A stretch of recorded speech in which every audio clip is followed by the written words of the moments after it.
వచ్చినారు మీరంతా. మీరు సోదరుడు అనిల్ జాదవ్ గారు ఒక మాట అన్నారు, నీకేమన్నా ఇబ్బంది పెట్టుంటే అని. నాకేం ఇబ్బంది లేదు, మీకే అయి ఉంటుంది అంత దూరంకి వెళ్ళి వచ్చినందుకు. అయినా ఇంత ఓపికగా వచ్చినందుకు మా ఆడబిడ్డలకు అన్నదమ్ములందరికీ శిరస్సు వంచి నమస్కారం. సోదరుడు గౌరవనీయులు మీ అందరి అభిమాన నాయకుడు గత 2 సంవత్సరాలుగా తన పనితీరుతో మీ మనసు గెలుచుకోవడమే కాదు, రూపాయి పార్టీ నుంచి సాయం చేయకపోయినా మొన్న ఎలక్షన్లో తన పనితీరుతో తన కార్యదక్షతతో 142 మంది సర్పంచ్లను గెలిపించుకున్న అనిల్ జాదవ్ గారికి గట్టిగా చప్పట్లతో అభినందనలు చెప్పాలని కోరుతాను. ఇలా అనిల్ మాట్లాడినాక ఉపన్యాసం విన్నాక నా కడుపు నిండిపోయింది. ఎందుకంటే ఒక ఇయ్యాలటి ముచ్చట చెప్పలే. 2001లో నేను నిర్మల్లో చదువుతున్న కాడికి వెళ్ళి మొదలుపెట్టిండు. ఎట్లా కేసీఆర్ సార్ను చూసి మొదలు తెలంగాణ ఉద్యమంలోకి వచ్చిన, ఆ తర్వాత కార్ ర్యాలీలో ఎట్లా ఆదిలాబాద్కి వెళ్ళి నేరేడుగొండకి వెళ్ళి ఢిల్లీ దాకా కార్ ర్యాలీలో పోయినా, ఎట్లా మళ్ళీ తర్వాత సార్ నాయకత్వంలోనే ఎమ్మెల్యే అయినా, మరి ఎమ్మెల్యే అయినాక కూడా ఈ 2 ఏళ్ళు ప్రతిపక్షంలో ఉన్నా. మీకు తెలియని ముచ్చట ఒకటి చెప్తా, నేను ప్రతిపక్షంలో ఉన్నా కాంగ్రెస్ నాయకులు పెద్దోళ్ళు ఫోన్లు చేసిండ్రు అనిల్ జాదవ్కు, కోవలక్ష్మి గారికి కూడా ఫోన్ చేసిండ్రు. ఆ 10 మంది పోయినారు కదా ఎమ్మెల్యేలు, మనోళ్ళం కూడా అట్లనే కొనుక్కుందాం అనుకున్నారు. కుల్లా చెప్తున్నాను, నీకు ఇలా సిగ్గుపడేదేం లేదు. కానీ మీ నాయకుడు క్యారెక్టర్ ఉన్న నాయకుడు కాబట్టే, పైసలు లేకపోవచ్చు గరీబ్ గాడు కావచ్చు, కానీ క్యారెక్టర్ ఉన్నాడు కాబట్టే ఇలా ఇక్కడ నిలబడి దటాయించి మాట్లాడుతున్నాడు. అట్లాంటి నాయకులే. ఎందుకంటే బావిలో నీళ్ళు ఉన్నప్పుడు మస్తు కప్పలు వస్తాయి, చెర్ల నీళ్ళు ఉన్నప్పుడు. కానీ బావి ఎండినప్పుడు, కష్టమైనప్పుడు అప్పుడే మనిషి క్యారెక్టర్ తెలుస్తుంది. ఇలా అంత క్యారెక్టర్ ఉన్న నాయకుడు అనిల్ జాదవ్ గారని నేను మీకు విజ్ఞప్తి చేస్తూ ఉన్నా. పెద్దలు జోగు రామన్న గారు, మన జిల్లా పార్టీ అధ్యక్షులు, మాజీ మంత్రివర్యులు వారికి, సోదరుడు ఖానాపూర్ నియోజకవర్గ ఇన్ఛార్జ్ జాన్సన్ గారికి, అట్లాగే గౌరవనీయులు శాసన మండలి మాజీ సభ్యులు మా సలీంబాయి గారు, వేదికపై ఆసీనులైన బోత్ నియోజకవర్గ మండల అధ్యక్షులు, మాజీ జెడ్పీటీసీలు, మాజీ ఎంపీపీలు, గౌరవ సింగిల్ విండోల అధ్యక్షులు, గౌరవ సర్పంచులు, గెలిచి వచ్చిన సర్పంచులు, గౌరవ ఉప సర్పంచులు, వార్డు సభ్యులు. మరి సర్పంచులుగా గెలిచిర్రు అంటే వాళ్ళ గెలుపు వెనకాల చాలామంది ఉంటారు, 1000 మంది. వాళ్లకు అట్లే దగ్గరకు వచ్చి ఓడిపోయిన వాళ్ళు చాలా మంది ఉంటారు. వాళ్లకు అట్లాగే గెలిపించిన వాళ్ళకు మనోళ్లకు ఓడించే ప్రయత్నం చేసిన వాళ్ళకు కూడా పేరున అందరికీ నమస్కారం, అందరికీ ధన్యవాదాలు. ఎందుకంటే అందులో కూడా ఉంటారు, ఇక మీకు తెలుసు, నేను చెప్పాల్సిన అవసరం లేదు. కొద్దిగా మనోడు గెలుస్తుంటే ఒకటి కప్పల తప్పకెళ్ళి ఒకటి గుంజుతుంటాడు కిందికి, అట్లా కూడా కొంతమంది ఉంటారు. జర్ర మీరు వెనక రన్నింగ్ కామెంటరీ చేయకూరు. అట్లా మరి ఏదేమైనప్పటికీ నిజంగా మామూలు విషయం కాదు. 2 ఏళ్ళ గవర్నమెంట్ వచ్చి రైతు బంధు కేసీఆర్ పాలన పోయింది, రాబంధు కాంగ్రెస్ పాలన వచ్చింది. ఎట్లయిపోయింది రైతుల హాలత్తు? ఇలా ఆదిలాబాద్ రైతులను చూస్తే అర్థమవుతుంది. పంట కొనటోడు లేడు, కొంటే అందులో కట్టింగ్లు. సోయాకు కష్టమే ఉన్నది, పత్తికి కష్టమే ఉన్నది. పత్తి రైతు అయితే ఇలా చిత్తైపోయింది. ఈ రాష్ట్ర ప్రభుత్వంలో, ఈ రాష్ట్రం వచ్చినాక, ఈ ముఖ్యమంత్రి వచ్చినాక, కాంగ్రెస్ వచ్చినాక పత్తి రైతు చిత్తైపోయింది. సోయా రైతును అడిగేటోడు లేడు, దానికి మళ్ళీ కట్టింగ్లు. గతంలో 13 క్వింటాలు ఉంటాయి, ఇప్పుడు 7 క్వింటాలు అని కట్టింగ్లు.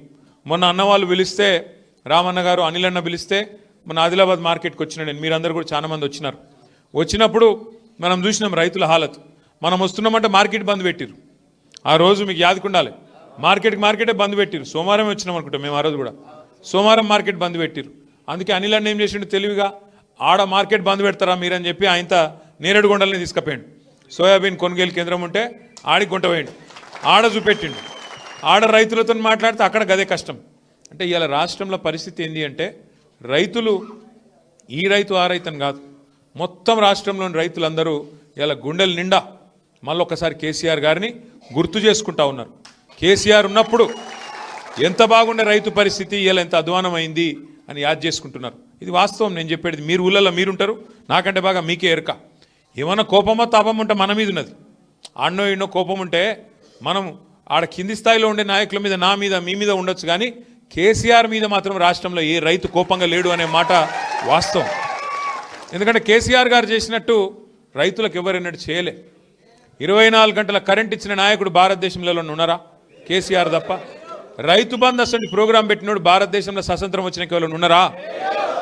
24 గంటల కరెంటు రైతు బంధు ఒక్కటే కాదు, రైతు చచ్చిపోతే ఆ కుటుంబం రోడ్డు మీద పడద్దని చెప్పి 5 లక్షల బీమా ఇచ్చిన నాయకుడు ఎవడన్నా ఉన్నాడు ఆ దేశంలో?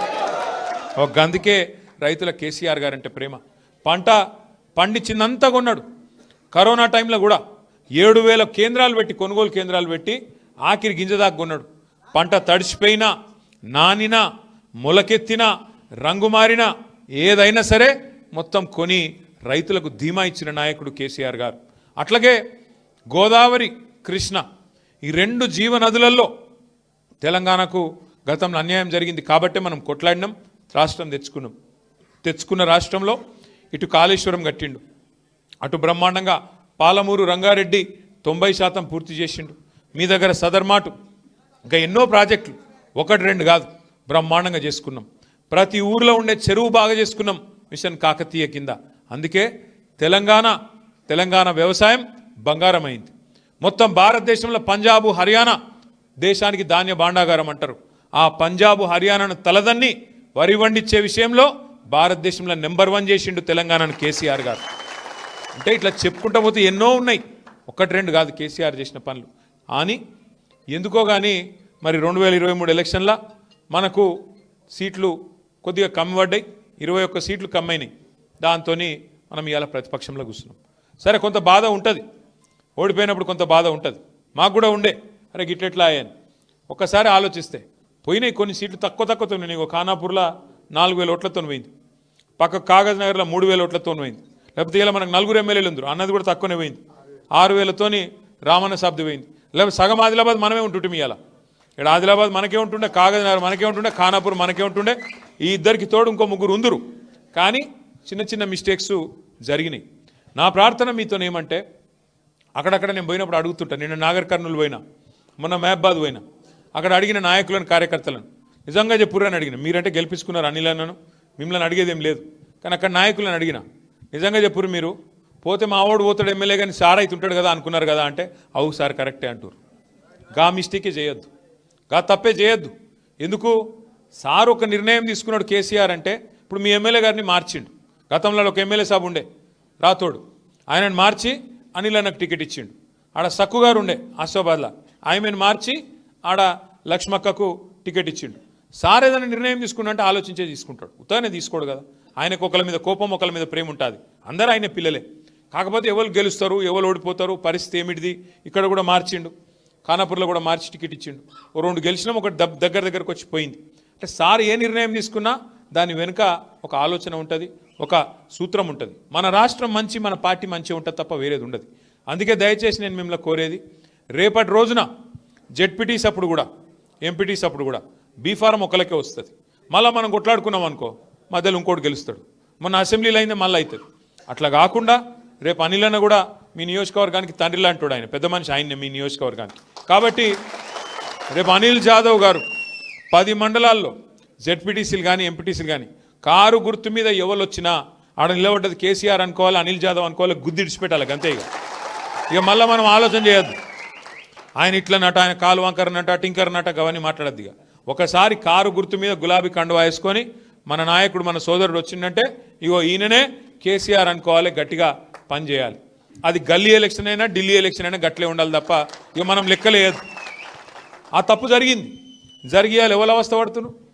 అందరికంటే ఎక్కువ అవస్థ పడుతున్నది మనం, గ్రామాల్లో ఉన్న మనం. కేసీఆర్ సార్ మంచిగా రెస్ట్ తీసుకుంటాడు, ఆయనకేమవుతుంది?